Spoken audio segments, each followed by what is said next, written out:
Dear students, in today's lesson we'll learn phrase and clause. First of all, we'll start phrase. In the definition, it is said that a phrase is a group or collection of words that does not make any sense of a sentence and does not take any finite verb, but it is used as a single part of speech. You must know that though a phrase does not look like a word or a part of speech, it must have its value of a word or a single part of speech. It must have its meaning. A phrase is almost equal to a single part of speech or a word, but not completely. Actually, difference in their look, but they are same in their values. A phrase is the expanded form or the long format of a word. A phrase is the expanded format of a word or a part of speech, or a long format of a word or a part of speech.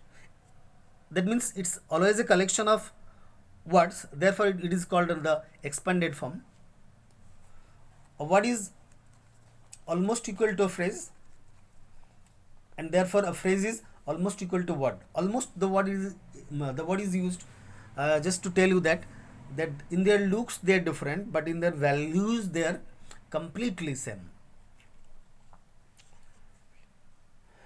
So if a word is written as 10, so a phrase cannot be written same as 10. If it is written, they are becoming same in their figure.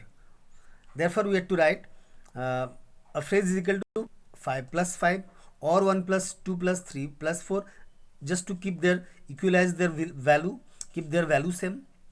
But if we write a phrase is also equal to 10, then their figures will be same. They will be look alike. Similarly, if we write a phrase is equal to 2 plus 2 plus 3 plus 1, then in the word we must write 10. That means the value of the word is 2 plus 2 plus 2 plus 3 plus 1, but the figure is 10. That means 10 is the word, whereas 2 plus 2 plus 2 plus 3 plus 1 is equal to a phrase. For example, suppose before is a word, for is a word.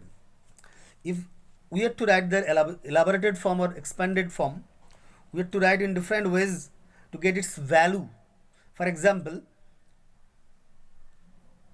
before can be replaced by the phrase in front of. Its value we can here.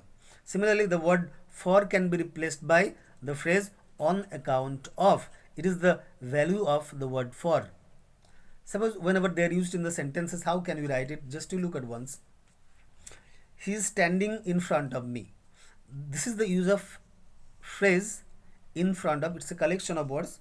So whenever it is to be replaced by a word, we have to write it as he is standing before me. So clear? Try to understand, students. Once again in the next videos we will explain the facts or the further details of the phrase and clause once again.